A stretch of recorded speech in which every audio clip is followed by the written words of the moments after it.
अस्सलाम वालेकुम गाइस, मैं मोहम्मद उमर और आप देख रहे हैं चैनल अवान एकेडमी।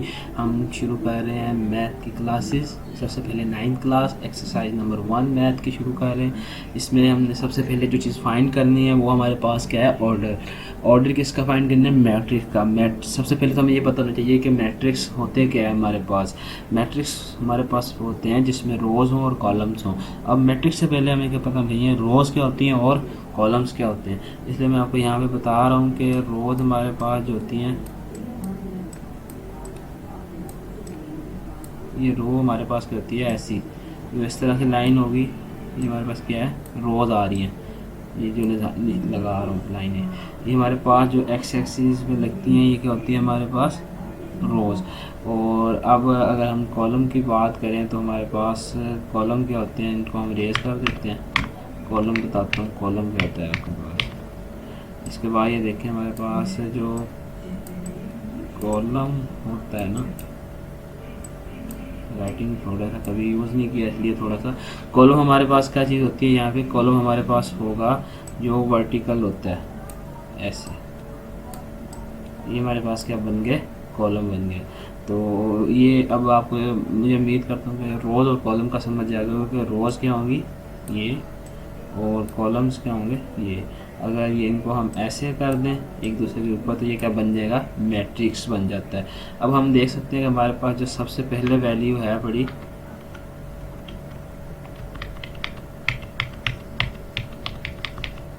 वो क्या है हमारे पास, वो यही है कि हमारे पास एक ए है जो हमने लिया हुआ 2 5 कुछ भी हो सकता है हमारे पास। ये तो हम वही ले रहे हैं जो उन्होंने दिया हुआ है हमें। तो हमने क्या करना है इसमें, अब बताना है कि रोज़ कितनी है। तो रोज़ कैसे पता चलेंगी हमें, सबसे पहले पता करनी है रोज़, ऑर्डर फाइंड करना है जब भी। ये क्या होगी उसकी, दो, कितनी रोज़ कितनी है गिनती कर लें, 2 हैं। अब उसमें हमने क्या फाइंड करना है और कि इसमें कॉलम कितने हैं। तो कॉलम कितने फाइंड करने के लिए हम एक यहाँ लगाएंगे। कितने कॉलम है, एक, और ये 2। अब इसमें 2 कॉलम है और 2 रो है। और हम नंबर ऑफ रोज़ की जो होती हैं उसको किससे शो करते हैं, एम से। तो कितनी होगी हमारे पास, 2 ही रो हैं। और नंबर ऑफ कॉलम्स जो होते हैं उसको किससे शो करते हैं, एन से। यहाँ आप छोटा एन भी डाल सकते हैं, यहाँ पे छोटा यूज़ होता है। वो कितनी है, 2 है। तो हमारे पास ऑर्डर कैसे निकलेगा इसका, मतलब अगर हमने ऑर्डर निकालना हो उसका तो वो निकलेगा 2, मतलब 2 नहीं, आपने क्या करना है, ऑर्डर कैसे निकलेगा, m मल्टीप्लाई बाय n। अब m हमारे पास क्या था, n हमारे पास था 2 और n भी क्या था, 2। तो हमारे पास क्या आंसर आ गया इसका, 4 आंसर आ गया। और इस तरह से हमने ये हमारा एक पहला जो सवाल था ये हमने सॉल्व कर लिया। उम्मीद है कि आप लोगों को समझ आई होगी इसकी। अब हम, अगर हमारे पास ये, मैं ये कहता हूँ कि हमारे पास इससे ज़्यादा थे, मिसाल के तौर पर मैं आपको यहाँ से चेंज कर दिखाता हूँ एक चीज़ कि हमने ये ख़त्म कर लिया। हम ये अपनी तरफ से मैं करवाना चाह रहा हूँ आपको, आप सोचना किसका आंसर क्या आएगा। हम क्या करते हैं कि यहाँ से हमने वो पूरा सेलेक्ट किया और यहाँ हमने लिख लिया कुछ भी वैल्यू, यहाँ से 4 लिख दिया, यहाँ पे हमने 1 लिख दिया। 1 सही नहीं डाला, दोबारा डालते हैं इसको, ये 1 लिख दिया। अब अगर हमारे पास ये मैट्रिक्स हो तो आप सोचें कि हमारे पास कितनी, इसका ऑर्डर क्या बनेगा। सबसे पहले हम क्या करेंगे, इसमें भी रो चेक करेंगे। तो रो तो नहीं बढ़ी ना कोई भी, रोज़ तो फिर भी हमारे पास कितनी है, 2 हैं। लेकिन अब कॉलम क्या हो गया, हमारे पास एक बढ़ गया है। तो हमारे पास n की तादाद कितनी हो जाएगी, अब 3 हो जाएगी। तो m तरफ जब हमने n किया तो यहाँ पे हमारे पास n क्या आएगा, 3 आ जाएगा। और आंसर क्या आएगा हमारे पास, 6। तो इस तरह से हमारा ये, आपको उम्मीद करता हूँ कि मैट्रिक्स में हमने सबसे पहले क्या फाइंड करना है, रो फाइंड करनी है, कॉलम फाइंड करने हैं, फिर उन दोनों को मल्टीप्लाई करना है और उसका ऑर्डर हमें पता चल जाएगा। ये MCQs में ये क्वेश्चन आते हैं पेपर में, फाइनल जो उसका बोर्ड का एग्ज़ाम होता है। तो अब हम चलते हैं अपने सवाल की तरफ। यही हमारा सवाल था कि 2 उसने दी हुई है रोज़, 2 कॉलम। अगले में भी हमारे पास यही सीन है और इसमें देखें कि हमारे पास सिर्फ एक रो है, दूसरी रो नहीं है इसमें, और कॉलम कितने बन रहे हैं, 2। तो हमने क्या कर दिया इसको 1/2, इसका बाय का मतलब कहते हैं मल्टीप्लाई कर रहे हैं।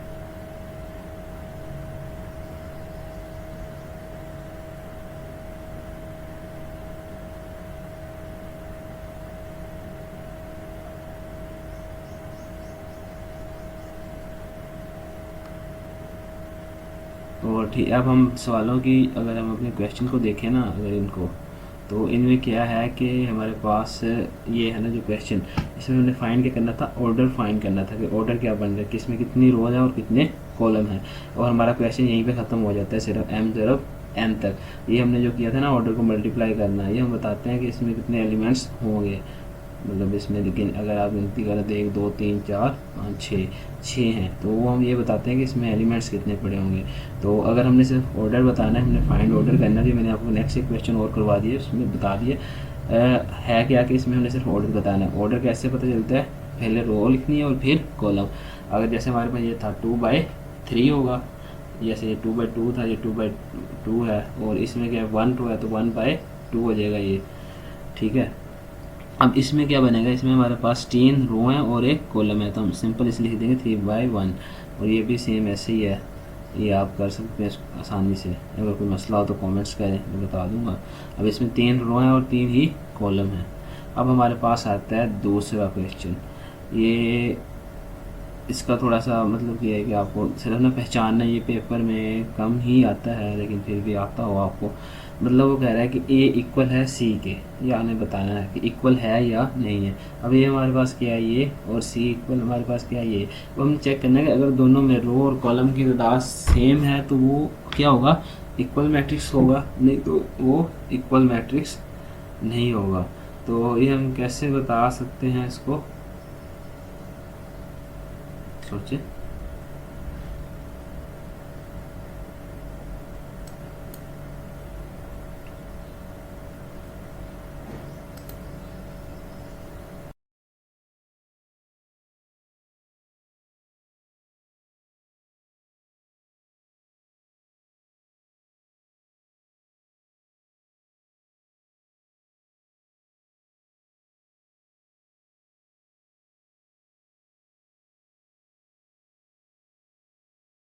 या किसके इक्वल नहीं है, तो लेकिन वहाँ पे ना आपके पास ये सोल्यूशन इसका मौजूद नहीं होगा।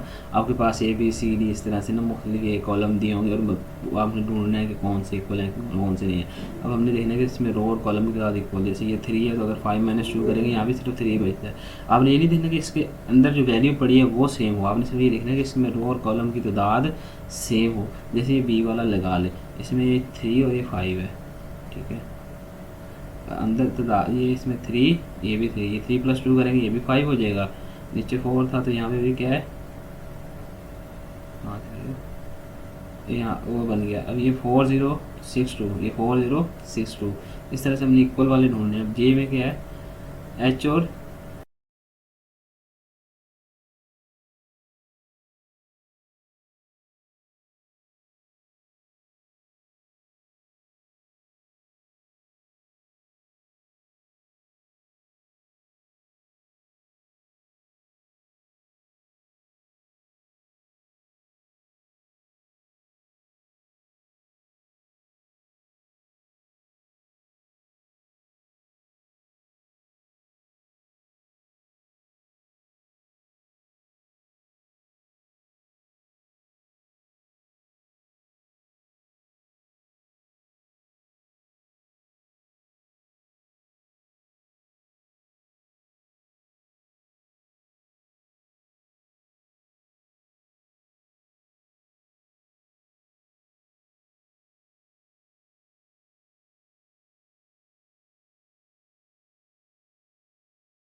एक सी और एक डी है। सबसे पहले तो हमने इनको इक्वेशन टाइप में ले आना है। इक्वेशन टाइप में कैसे लेके आएंगे हम इसको, ए प्लस सी, जो सबसे पहले वाली वैल्यू होगी उसको किसके इक्वल कर देंगे, इधर वाली इक्वल की फर्स्ट वैल्यू के साथ। फिर a+2 भी इधर से, अगर ये से बोलते कैसे हैं, फर्स्ट रो का सेकंड कॉलम इक्वल है फर्स्ट रो के सेकंड कॉलम के, तो हमने a+2 भी इक्वल कर दिया -7 के। इधर फिर सेकंड रो का फर्स्ट कॉलम जो है उसकी वैल्यू किसके इक्वल होगी, सेकंड रो के फर्स्ट कॉलम के, c - 1 इक्वल है 3। फिर इसी तरह 4d माइनस 6 इक्वल है 2d। ये हम 4 इक्वेशन सबसे पहले बनाएंगे। अब हम यहाँ से फाइंड ये करेंगे कि हम कौन सी वैल्यू को फाइंड कर सकते हैं सबसे पहले। तो अगर a प्लस सी नहीं हो सकती क्योंकि दोनों वेरिएबल हैं, a प्लस 2b नहीं हो सकती क्योंकि हमने चाहिए सिर्फ एक वैल्यू निकल आए, 4d माइनस 6 नहीं हो सकती, सिर्फ ये c माइनस 1 है जहाँ पर हम c की वैल्यू को आसानी से निकाल सकते हैं। तो हम सबसे पहले इक्वेशन 3 लेंगे, वहाँ से हम क्या करेंगे c माइनस 1 इक्वल 3 रखेंगे इसको, और 1 इधर माइनस का तो इधर जाके क्या हो जाएगा प्लस का हो जाएगा, 3 प्लस 1 इक्वल हो गया 4k। अब इसके बाद देखें कि c की वैल्यू हम कहाँ से और निकाल सकते हैं, लेकिन उससे पहले हम अगर एक चीज़ देखें तो हमारे पास ये d और ये भी d है, इसको भी हम खुद से हल कर सकते हैं। ये हमारी मर्जी है कि हम अब इसको c की वैल्यू पहले इनपुट कर लें या d वाली को। तो हम जैसे किया हुआ है मैं वैसे ही करवा रहा हूँ आपको ये वाली चीज़ कि हम इसी पे ही जाएंगे। हमने लिया 4d minus 6 equal 2d, equation 4 ली। अब d वाली वैल्यू हमने एक जगह इकट्ठी करनी है, इधर d क्या है हमारे पास प्लस का है, ये दो स्टेप उन्होंने इकट्ठे कर दिए हैं। तो हम क्या करेंगे इनको अलग अलग करते हैं। मैं अभी बताता हूँ आपको कैसे होगा ये अलग अलग। ये देखें, ये सबसे पहले हमने इसको रेस कर लेते हैं, ये रेस हो गया हमारे पास। अब हमने क्या किया यहाँ से लिया, तो हमारे पास क्या है 4d है माइनस 6 है इक्वल 2d है हमारे पास। तो हमने क्या करना है 4d सबसे पहले क्या करेंगे, जो d वाली वैल्यू उनको क्या करेंगे इकट्ठा कर देंगे। 2 वहाँ से प्लस का था, इधर आगे क्या हो जाएगा माइनस का, और माइनस 6 इधर ही बचा हमारे पास, और हमारे पास इक्वल में क्या बचा यहाँ पे 0, कि जो अगर कुछ भी नहीं होगा तो यहाँ पे क्या बचाता है 0। तो फिर हमने क्या करना है कि जो वेरिएबल वाली वैल्यू है उनको अलग, और जो सिर्फ हमारे पास एक इंटीजर वैल्यू है या सिर्फ गिनती वाली वैल्यू है जिसको हम बोलते हैं कि 1 2 3 कुछ भी, उनको एक साइड पे करना है। तो हम क्या करेंगे 4 में से 2 गया, क्या बचा 2d, और ये 6 इधर माइनस का था, उधर जाकर हो जाएगा प्लस का। आगे फिर इन्होंने किया हुआ कि 6 ये 6 था डिवाइड होगा, 2 इधर था तो 2 इधर आके डिवाइड होगा, तो आंसर क्या आ गया 3। अब हमारे पास जो